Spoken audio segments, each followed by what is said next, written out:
दोस्तों, आप लोगों के लिए लेकर आया हूँ बीएसएससी इंटर लेवल एग्ज़ाम को फेस करने के लिए जीके, रीजनिंग एवं मैथ से संबंधित कुछ बहुत ही महत्वपूर्ण प्रश्न जो बीएसएससी इंटर लेवल एग्ज़ाम को निकालने में बहुत ही मददगार साबित होने वाले हैं। तो पहला प्रश्न देखते हैं, जो है कि बिहार राज्य का सर्वाधिक लोकप्रिय सत्याग्रह कौन सा है। तो निम्न में से बिहार राज्य का सर्वाधिक लोकप्रिय सत्याग्रह चंपारण सत्याग्रह आंदोलन है। प्राचीन वैशाली नगर को वर्तमान में किस नाम से पुकारते हैं। तो प्राचीन वैशाली नगर वर्तमान में मुजफ्फरपुर जिले में है। बिहार राज्य की कौन सी नदी सदावाहिनी नहीं है। तो पंचाने नदी सदावाहिनी नहीं है। निम्नलिखित में से कौन सा व्यक्ति बिहार के मुख्यमंत्री कभी नहीं बने। तो जयप्रकाश नारायण बिहार के मुख्यमंत्री कभी नहीं बने। निम्न समाचार पत्रों में सबसे पहले प्रकाशित होने वाला समाचार पत्र कौन सा है। तो सबसे पहले प्रकाशित होने वाले इन 4 ऑप्शनों में अमृत बाजार पत्रिका है। यदि किसी संख्या का 2/3 के आधे को 3/4 के 1/3 में जोड़ने पर संख्या x गुना हो जाती है, तो x का मान क्या है। मान लेते हैं कि संख्या a है। जो संख्या है वो a है। संख्या मान लेते हैं कि a है।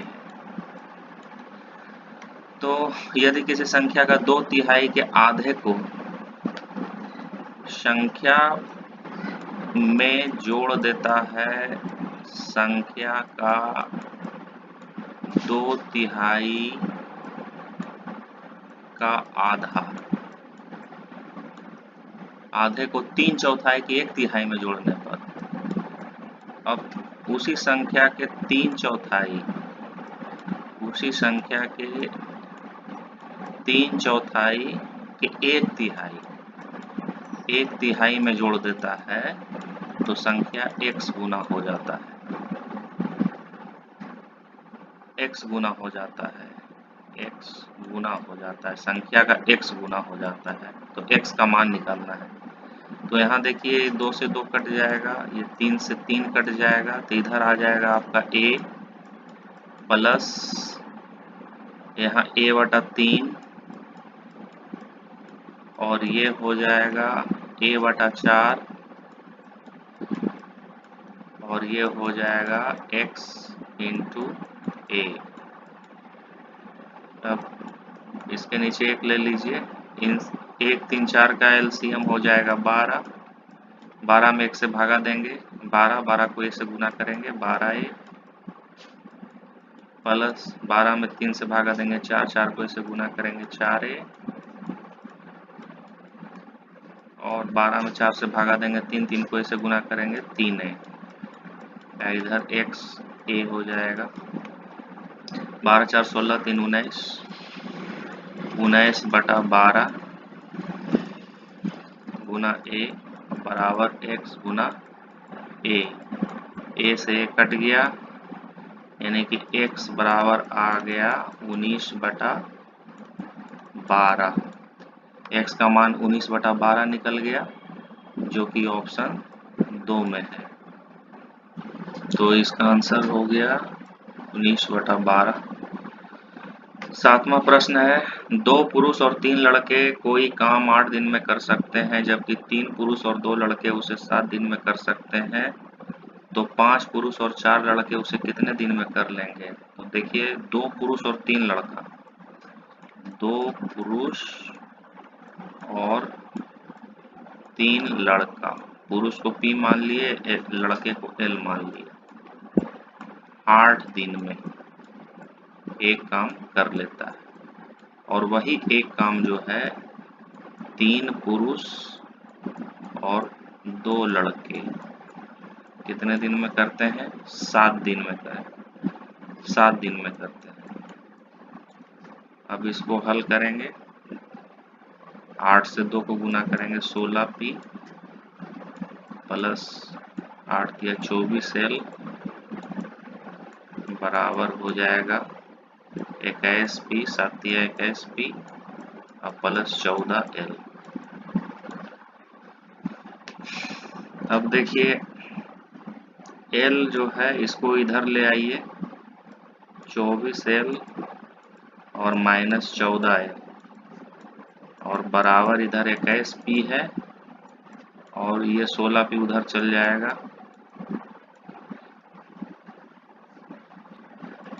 तो इधर आ जाएगा 14L में से 24L में से 14L गया, 10L बचा, और इधर हो जाएगा 21P में से 16P गया तो 5P बचा। अब 5 गुना 2 10, 5 दूनी 10, 2 बार में कट गया, यानी कि एक पुरुष बराबर आ गया 2 लड़का, 2L। एक पुरुष बराबर 2L आ गया।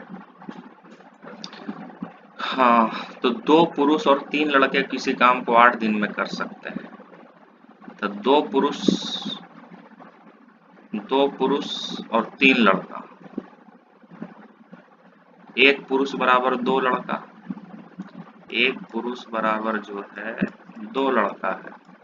यहाँ 2 पुरुष है तो 2 × 2 यानी कि 4 लड़का हो जाएगा। 4 लड़का हो गया, 2 पुरुष बराबर 4 लड़का और 3 लड़का, ये टोटल हो गया 7 लड़का। तो 7 लड़का 8 दिन में कोई काम करता है, 7 लड़का 8 दिन में कोई काम करता है, तो एक लड़का कितना दिन में करेगा? 8 गुना 7 दिन में, 8 गुना 7 दिन में करेगा। तो अब है कि 5 पुरुष और 4 लड़के उसे कितने दिन में करेंगे? 5 पुरुष, तो 5 पुरुष के मतलब कितना लड़का हो गया? एक पुरुष बराबर 2 लड़का, तो 5 पुरुष बराबर 5 गुना 2 10 लड़का और 4 लड़का 14 लड़का, 14 लड़का हो गया टोटल। 14 लड़का जो है कितने दिन में कर लेंगे? कितने? 14 लड़के उसे कितने दिन में कर लेंगे? 7 लड़के 8 दिन में करते हैं, एक लड़का 8 गुने 7 दिन में, इसलिए 14 लड़का 8 गुने 7 बटा 14, 7 दूनी 14, 2 से ये 8 कट जाएगा 4 बार में, यानी कि 4 दिन में कर लेंगे। 14 लड़के 4 दिन में करेंगे। 14 लड़के का मतलब हो गया 5 पुरुष और 4 लड़का, तो 4 दिन में कर लेंगे। इसका ऑप्शन 2 हो जाएगा आंसर। 8वां प्रश्न है, चीनी की कीमत में 25% की वृद्धि हो जाती है तो चीनी के उपभोग में कितने प्रतिशत की कटौती कर दी जाए कि चीनी पर होने वाला कर समान रहे? तो चीनी के उपभोग में कितने प्रतिशत की कटौती कर दी जाए? तो इस तरह के प्रश्न को इस तरह से बनाते हैं, इसका सूत्र ही होता है, अगर वृद्धि हो जाती है तो 100 जितना प्रतिशत वृद्धि हो गया है उतना से गुना कर दीजिए और बटा 100 वृद्धि हो रहा है तो जोड़ दीजिए और कमी हो रहा है तो घटा दीजिए।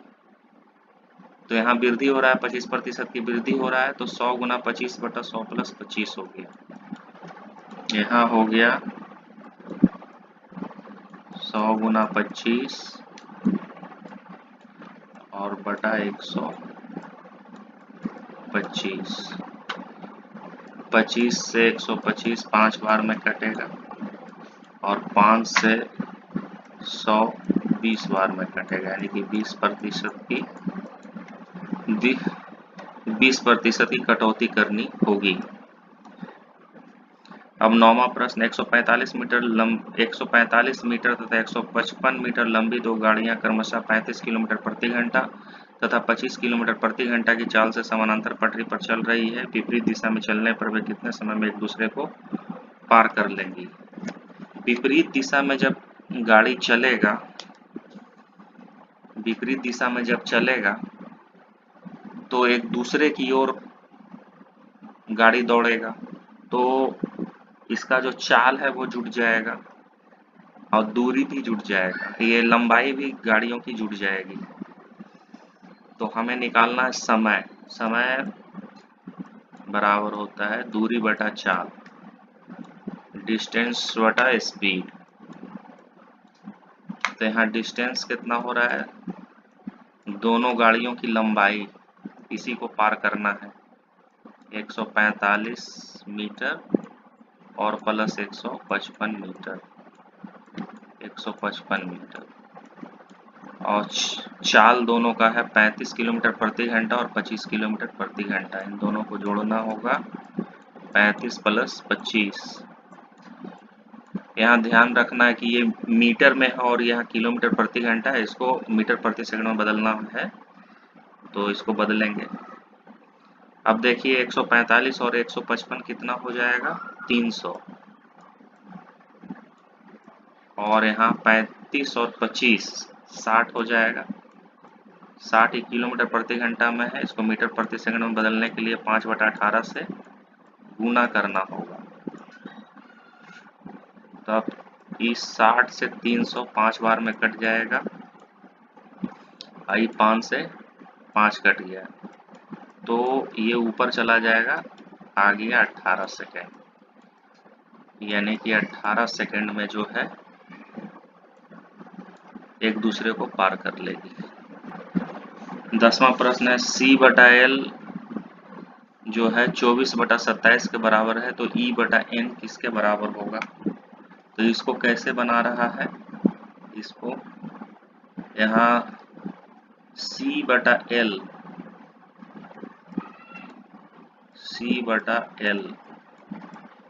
बराबर 24/27।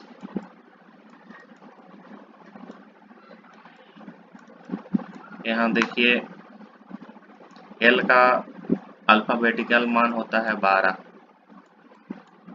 और C का अल्फाबेटिकल मान होता है 3। यहाँ इस तरह से कर रहा है, और 9 गुने C का अल्फाबेटिकल मान 3, ये कंडीशन लगा रहा है। तो ऊपर हो जाएगा 12 गुने 2 24, 3 में से एक जाएगा 2, 12 गुने 2 24, ये हो जाएगा 27।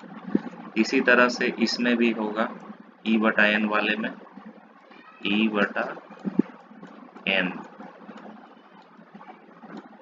बराबर N का अल्फाबेटिकल मान 14 और 5 का E का अल्फाबेटिकल मान 5 और 9 और E का अल्फाबेटिकल मान 5। 14 गुने 4 और 9 पचे 45 बराबर हो गया 56/45, जो कि ऑप्शन 2 में है। 11वां प्रश्न है सेट 1 8 27 के समान निम्न ऑप्शनों में से कौन सा होगा।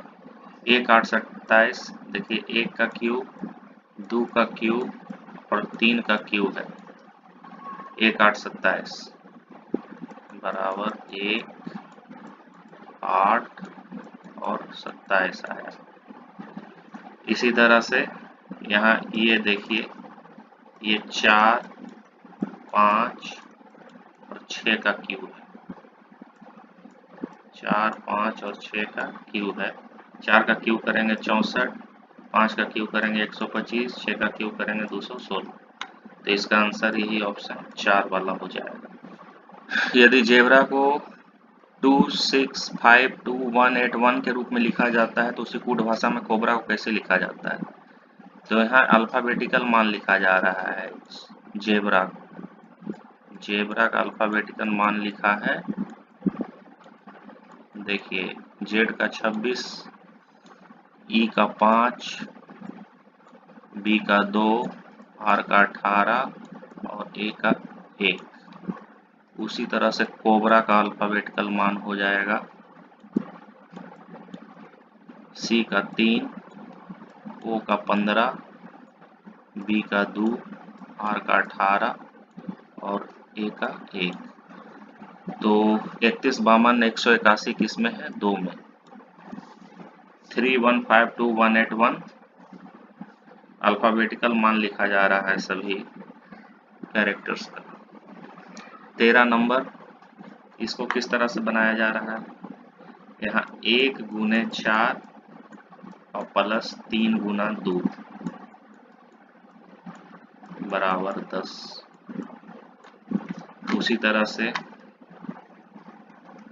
3 गुना 6 प्लस 4 गुना 2, चौथी 18 और 4 दूनी 8, 18 8 26, यहाँ 26 आया। इसी तरह से इसमें हो जाएगा 4 गुना 7 प्लस 5 गुना 2, 7 चौका 28 और 5 दूनी 10, 38, जो कि ऑप्शन 4 में। 14 नंबर प्रश्न है, लक्ष्मण 15 किलोमीटर उत्तर की ओर चला, फिर वह पश्चिम की ओर मुड़ गया और 10 किलोमीटर चला। उसके बाद वह दक्षिण को मुड़ा और 5 किलोमीटर चला। अंत में वह पूर्व की ओर मुड़ा और 10 किलोमीटर चला। यह बताइए कि अब वह अपने घर से किस दिशा में है। तो इसको बनाने से पहले इतना जान लीजिए, ये देखिए, ये पूर्व होता है ईस्ट, ये पश्चिम होता है वेस्ट, ये उत्तर होता है ऊपर नॉर्थ और नीचे दक्षिण होता है साउथ। अब है कि लक्ष्मण 15 किलोमीटर उत्तर की ओर चला, तो उत्तर की ओर ऊपर होता है, यानी कि 15 किलोमीटर उत्तर की ओर चला। उसके बाद पश्चिम की ओर मुड़ गया, तो पश्चिम इधर है, लेफ्ट साइड, पश्चिम की ओर मुड़ गया और 10 किलोमीटर चला। उसके बाद वह दक्षिण की ओर मुड़ा और 5 किलोमीटर चला, दक्षिण की ओर मुड़ा और 5 किलोमीटर चला। यहाँ से यहाँ तक की दूरी 15 है, तो 5 इधर नीचे आ रहा है, तो निश्चित है कि इतना दूर तक नहीं जाएगा, यहीं कम ही रहेगा। 5 किलोमीटर चला। अंत में पूरब की ओर दक्षिण, ये दाहिने तरफ है, 10 किलोमीटर चलता है, 10 किलोमीटर चला पूरब की ओर। यह बताइए कि वह अपने घर से किस दिशा में है। तो उसका घर यहाँ है, दक्षिण में, और अभी ये पहुंचा है यहाँ पे। तो यहाँ पे पहुंचा है, यहाँ से यहाँ क्या है, उत्तर की ओर है, ऊपर की ओर है, उत्तर की ओर, यानी अपने घर से वो उत्तर की ओर है, अभी उत्तर की ओर है। 15वां प्रश्न, निम्नलिखित में से कौन से कण हैं जो परमाणु केंद्रक के चारों ओर घूमते हैं और ऋणात्मक रूप से आवेशित होते हैं। तो परमाणु केंद्रक के चारों ओर घूमने वाले और ऋणात्मक रूप से आवेशित जो कण है वो इलेक्ट्रॉन है। निम्नलिखित में से कौन सी धातु ऐसी है जो प्रकृति में सदैव मुक्त स्थिति में पाया जाता है। तो सोना यानी स्वर्ण मुक्त स्थिति में पाया जाता है प्रकृति में। कार्बन का सर्वाधिक कठोर अपरूप कौन सा होता है। तो हीरा जो है कार्बन का सर्वाधिक कठोर अपरूप है। ओजोन परत के अपक्षय का क्या कारण है। क्लोरोफ्लोरोकार्बन। निम्न में से कौन सी गैस ग्रीन हाउस गैस नहीं है। तो नाइट्रोजन ग्रीन हाउस गैस नहीं है। तो दोस्तों आप अभ्यास कर लीजिए, पूरी तरह से समझ लीजिए। एग्जाम में बहुत ही महत्वपूर्ण प्रश्न है, किसी भी एग्जाम में, रेलवे में भी आ सकता है, बीएसएससी इंटर लेवल में भी आ सकता है, एसएससी में भी आ सकता है। तो इसको अभ्यास अच्छी तरीके से कर लें। धन्यवाद।